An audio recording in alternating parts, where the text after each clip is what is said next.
Hello friends, स्वागत है आपको मेरी यूट्यूब चैनल में। एसपीओ और डिलीवेजर्स के बारे में मैं आपको आज एक नई अपडेट लेके आया हूं, जो मैं आपको आगे इस वीडियो में दिखा रहा हूं। सो फ्रेंड्स, वीडियो के साथ बने रहे, चैनल को सब्सक्राइब करो और वीडियो को लाइक करो और वीडियो को एंड तक देखते रहो। नमस्कार, आप लोग देख रहे हैं जर्नी लाइन और मैं हूं दित्य राजपूत। आज हमारे साथ बात करने के लिए मौजूद हैं all casual labour United front के प्रेसिडेंट तनवीर हुसैन जी, जिनके साथ आज हम कई मुद्दों को लेकर बात करेंगे जो भी डेली वेजर्स के साथ या फिर कैजुअल लेबर्स के साथ जुड़े होंगे, उनको लेकर जो है हम इनसे बात करेंगे। तनवीर जी, एक सवाल है आपसे। जिस तरह से बात की जाए तो तब से आपने रिज़ाइन दिया हुआ है और तब से कहीं ना कहीं अफवाह फैल रही है कि आप कोई ना कोई पार्टी ज्वाइन कर रहे हैं। कितनी सच्चाई है इस बात में? और सुना कि आपको काफ़ी फ़ोन कॉल्स आए हैं। हाँ, देखिए दीदी जी, ये सच बात है कि जब से मैंने रिज़ाइन दिया है काफ़ी पॉलिटिकल पार्टीज़ के यहाँ से फ़ोन आए हैं। तमाम जितने भी सोशल संगठन हैं उनसे फ़ोन आ रहे हैं और भी अपने जितने भी हमारे चाहने वाले हैं उनके फ़ोन आ रहे हैं। और ये सच बात है कि बहुत जल्दी हम किसी पॉलिटिकल पार्टी में जो जाएंगे, लेकिन जैसे मैंने 13 तारीख को भी कहा था, कितना कन्फर्म है कि जम्मू कश्मीर की किसी पॉलिटिकल पार्टी में नहीं जाएंगे, कन्फर्म है। और जहाँ तक आपने बात की कैजुअल लेबर्स की, तो एक बहुत बड़ा धोखा इनके साथ हुआ है, जिसके लिए हमें ये कदम उठाना पड़ा। और जम्मू कश्मीर के 60,000 लोग जिनके घरों के इसको चूल्हे बुझ गए हैं और जिन्हें सरकार आज ये कहती है कि ये बिना किसी रिक्रूटमेंट के भर्ती हुए हैं, आज 40-40 साल पूरे हो गए हैं। रात को मैंने एक वीडियो एलजी साहब का किसी चैनल पे देखा, उन्होंने कहा कि इनको जी बिना किसी भी प्रोसेस के बिना इनको जो है डिपार्टमेंट भर्ती किया गया है। मुझे आज बोलिए कि आज 30 साल 40 साल हमारे लोगों को हो गए हैं, क्या उस टाइम सरकार को प्रोसेस याद नहीं रहा जब पूरी सेवाएं हमसे ले ली? चाहे वो पीएचई डिपार्टमेंट है, वो बिजली का डिपार्टमेंट है, या वो हमारी आशा वर्कर्स हैं, आंगनवाड़ी वर्कर्स हैं, हमारे हेल्थ वर्कर्स हैं, आईजीएफसी वर्कर्स हैं। आज तक उनकी सेवाएं ली, उनकी ज़िंदगी को तबाह बर्बाद कर दिया। आज ये कहते हैं कि ये बिना रिक्रूटमेंट पॉलिसी के इनको जो है रिक्रूट किया गया है। तो कहीं ना कहीं ये दिल्ली को स्पष्ट होता है कि सरकार कुछ करने के मूड में नहीं है। तो इसलिए मेरी जम्मू कश्मीर के डेलीगेट्स से अपील है कि वो यूनाइट हो जाएं और हम जम्मू कश्मीर में एक नया इनकलाब, एक नई क्रांति की शुरुआत करने जा रहे हैं। और 6 अगस्त को हम जो है एक नया ऑप्शन, जैसे आपका कैप्शन भी देखा मैंने कि न्यू ऑप्शन जम्मू कश्मीर के डेलीगेट्स को, यहाँ के यूथ को, यहाँ के लोगों को 6 अगस्त को नया ऑप्शन मिलेगा।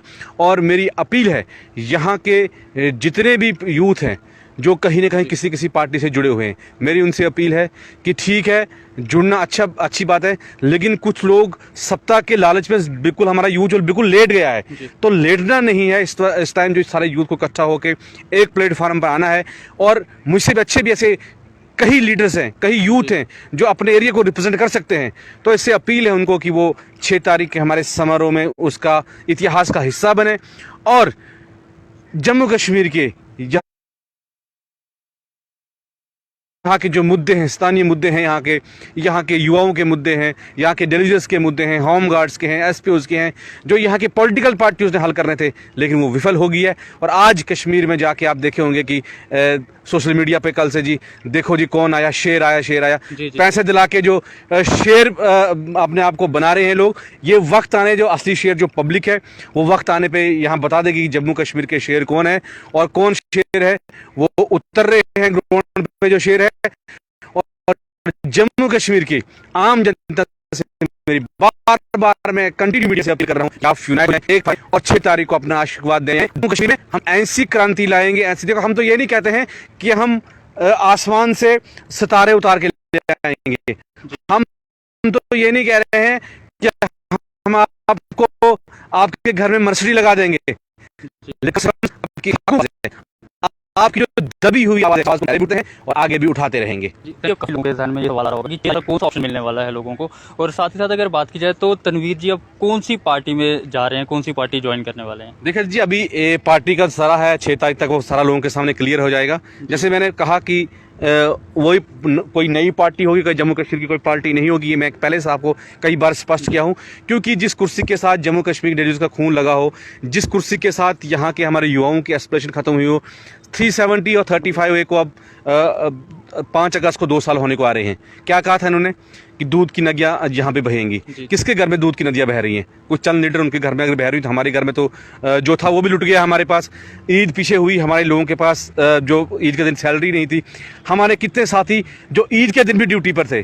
तो मुझे कह दीजिए 75 साल जो है आज़ादी को हिंदुस्तान को हुए हैं और 15 अगस्त को हम 75वां जो वर्षगांठ मना रहे हैं।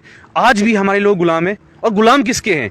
वो वाइट अंग्रेज थे, वो खाना तो देते थे, लेकिन ये ब्लैक चमड़ी वाले जो अंग्रेज आए हैं ये काम भी ले रहे हैं और हम जो है खाना भी नहीं दे रहे हैं। तो कहीं ना कहीं हमारा जो मजदूर, हमारा डेली वेजर, हमारा कैजुअल लेबर्स, हमारा यहाँ पे कॉन्ट्रैक्चुअल एम्प्लॉयज जो है वो अभी आज़ाद नहीं हुआ है। उसकी आज़ादी की लड़ाई लड़नी है और 5 अगस्त को 370 को हटे हुए यहाँ पे 2 साल पूरे हो गए होंगे। और 2 साल तक हमने जो हालत देखी, हमने सोचा था शायद कुछ अच्छे दिन हमारे आएंगे, लेकिन अच्छे दिन चंद नेताओं के जम्मू कश्मीर में आए, चंद ब्यूरोक्रेट्स लोगों के आए, लेकिन यहाँ के युवाओं के, यहाँ के कैजुअल लेबर्स के, यहाँ के सोशल वर्क अपने आशा वर्कर्स के, यहाँ आंगनवाड़ी वर्कर्स के यहाँ हमारे अच्छे दिन नहीं आए।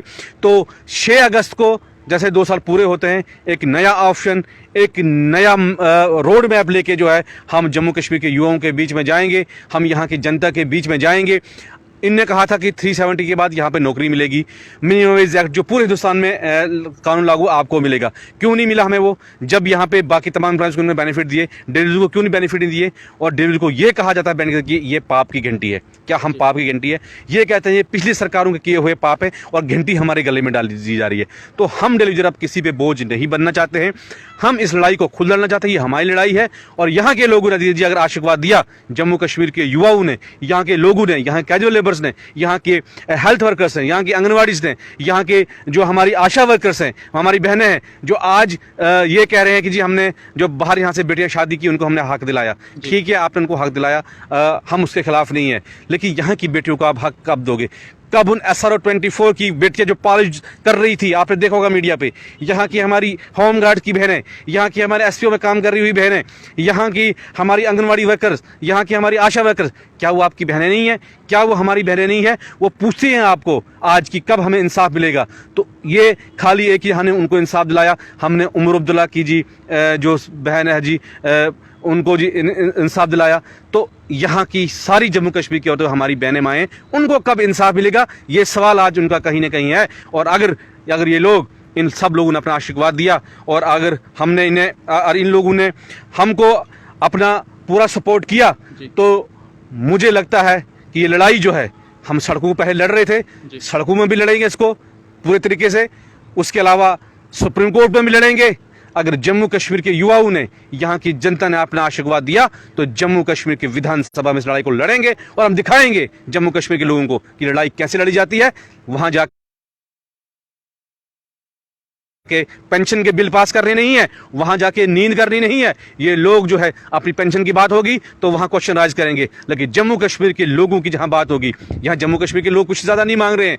आज आप जाओ तहसील ऑफिस में जाओ तो एक हमारी बहन या माँ, हमारा साथी एक अपना आधार कार्ड बनाने के लिए वहां पे खजिल है, राशन कार्ड बनाना उसके लिए कोई, राशन कार्ड के लिए कोई उसकी बात नहीं सुन रहा है।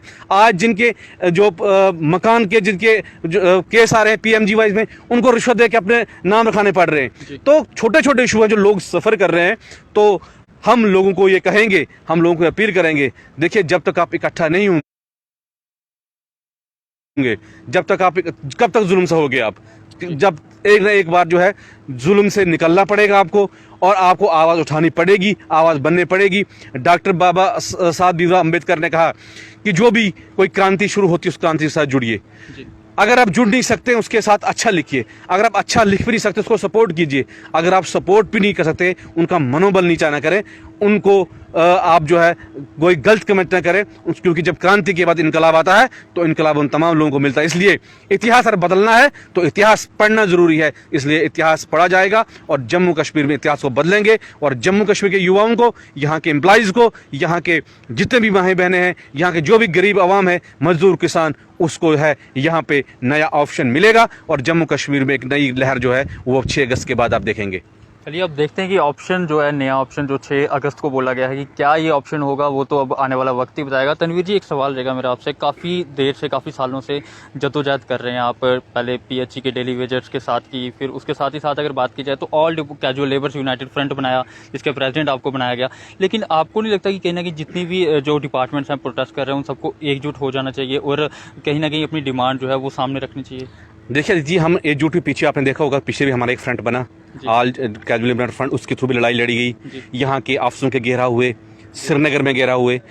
और यहाँ की सरकार जब मुझे बात बोली कि जब किसान आंदोलन, इतना बड़ा आंदोलन जो आज 400-500 दिन से चल रहा है, उसकी कोई आवाज़ नहीं सुनी जा रही है, तो जम्मू कश्मीर में इस हमारी आवाज़ को जो कैसे सुनेंगी? और इसमें कुछ हमारे लोगों की भी कुछ रिलीजियस की कमियां हैं, जो कुछ लोग, सब लोगों को नहीं कहूँगा, कुछ लोग 10% लोग हैं जो सिर्फ फेसबुक पे ही निर्भर रहे, वहीं पे गवर्नमेंट किया, ये गलत कर रहा है, ये सही कर रहा है, वो कभी भी रोड पे निकल के नहीं आए। अगर 60,000 लोग में से अगर 20,000 लोग भी एक दिन रोड पे निकलते तो कुछ न कुछ सरकार को करना पड़ता। लेकिन वही जब भी कॉल होती है, वही 1000 लोग, 2000, 3000, या पीएचई का आपने देखो, जो पीछे प्रोग्राम किए थे 4-4, 5-5 लोग हमने उतारे थे। लेकिन जब तक ना 60,000 लोग, जिस दिन उनने, मैंने पहले भी कहा था कि जब तक ने लोग एक दिन तय कर देंगे कि एक दिन हमने आज अपने बच्चों के लिए, अपने आप के लिए हमने निकालना है, हमें रोडों पर निकलना है, जिस दिन वो रोडों पर निकलेंगे उस दिन जम्मू कश्मीर का कोई ताकत उनको नहीं रोक सकती पॉलिसी के लिए। तो इसलिए यहाँ की सरकारें जो है, इनने आंखों पे काली डाली है, कानों में रुई डाली हुई है, ये किसी की बात सुन के तैयार नहीं। और हमने हर एक कुर्सी से वो सवाल किया, यहाँ के एलजी साहब हूँ, पीएमओ में डॉक्टर जितेंद्र सिंह जी हूँ, यहाँ के एमपीज हूँ, यहाँ के स्टेट प्रेसिडेंट हूँ, यहाँ जितने भी लोग हैं हम सब से मिल चुके हैं। अब हमें इसके अलावा कोई ऑप्शन नजर नहीं आ रहा था, और यहाँ के लोगों ने, यहाँ के पॉलिटिकल लीडर ने खुद हम लोगों को लीडर बनाया, खुद हम लोगों को तैयार किया है। इसलिए अब जो है ये राजनीतिक लड़ाई बन चुकी है। और जैसे ये कहते हैं कि नहीं जी, ये सोशल इशू है, ये पॉलिटिकल इशू बना है जी, तो अगर इन्हें पॉलिटिकल ही इशू इसको बनाया, राजनीतिक की लड़ाई इसको बनाई है, तो वैसे ही सही उस लड़ाई को भी हम लड़ने के तैयार हैं।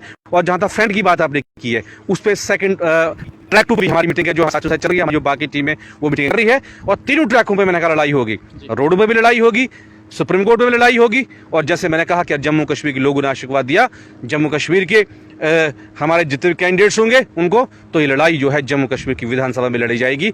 इसके लिए जम्मू कश्मीर के जो डेलीगेट्स वो तैयारी करें और पूरी तरह से अब इस लड़ाई में कूद पड़ें, और हम जम्मू कश्मीर में हम दिखा देंगे इनको कि हम यहाँ का पाप है या यहाँ की जनता है, वो यहाँ के लीडरों को, यहाँ के पॉलिटिकल लीडरों को हम दिखा देंगे। आखिर में लेफ्टिनेंट गवर्नर मनोज सिन्हा जी को क्या कहना चाहेंगे, और साथ ही साथ बीजेपी के जो लीडर्स हैं जो बोलते हैं कि जिस दिन सीएम बनेगा उस दिन डेली वेजेस का मुद्दा हल कर दिया जाएगा, क्या बोलना चाहेंगे आप? देखिए दीदी जी, सीएम जो बनाना है डेमोक्रेसी, वो लोगों ने बनाना है, वो ना आपने बनाना ना मैंने कहा, वो पब्लिक देख रही है, वो पब्लिक जिसको बनाएगी वो फैसला सबको सम्मान प्रयोग होगा। तो यहाँ पे जहाँ तक एलजी साहब की आपने बात की, एलजी साहब से मेरी यही अपील है कि एलजी साहब की नोटिस में ऑलरेडी ये बात है, और हम भी कोशिश कर रहे हैं एलजी साहब से फिर एक बार मिलने की, और फिर हम दिल्ली में भी प्रधानमंत्री के साथ भी हम कोशिश करेंगे कि इस मुद्दे को वहाँ तक भी हम टेकअप करें, यहाँ के युवाओं के, यहाँ के कैजुअल लेबर्स के जो मुद्दे हैं, तो हम अपनी तरफ से पूरी कोशिश करेंगे एंड तक कि सरकार जो है इस पर कोई फैसला ले। अगर सरकार इससे फैसला नहीं लेती है तो ये मजबूर होकर जो है लड़ाई हमें लड़नी पड़ेगी, और जो सेक्रीफाइस जो हमने ये मैं छोटी सी कुर्बानी कहूँगा इसको, बड़ी नहीं, 60,000 लोग कि अगर उनके साथ 5 लाख परिवार हैं, अगर मेरी एक सेक्रीफाइस से मेरी कुर्बानी किया, उनके घरों के दिए चूल्हे फिर से जल सकते हैं, तो मैं कहता हूं कि काफ़ी छोटा सेक्रीफाइस है मेरा। मैं जम्मू कश्मीर के लोगों को, मैं जम्मू कश्मीर के यूथ को, मैं जम्मू कश्मीर के एम्प्लॉइज़ को, टेम्प्रेरी एम्प्लॉइज़ को यकीन दिलाता हूं, तनवीर हुसैन अपनी गर्दन कटा सकता है, झुका नहीं सकता है, और जब तक सांस में सांस रहेगी मैं आपकी इस लड़ाई को लड़ूंगा। चाहे लड़ाई जिस स्टेज से भी लड़नी होगी, जिस प्लेटफॉर्म से भी लड़नी होगी, मैं आपकी आवाज़ बन के हमेशा गूंजूंगा। चाहे रोडें होंगी, रोडों में गूंजूंगा, चाहे असेंबली होगी, असेंबली में गूंजूंगा, और हर एक दरवाजे को खटकाऊंगा जहां से आप लोगों को इंसाफ मिलने की थोड़ी सी भी उम्मीद होगी। जी, तो ये थे हमारे साथ all casual labours United front के प्रेसिडेंट तनवीर हुसैन जी, जिनका साफ तौर पे कहना है कि 6 तारीख को जो है एक बड़ा ऑप्शन जो है जम्मू कश्मीर के लोगों को और साथ ही साथ डेली वेजरों को जो है वो मिल सकता है। अब देखते हैं कि ये 6 तारीख को कौन सा ऑप्शन जो है। देखने के लिए थैंक यू सो मच।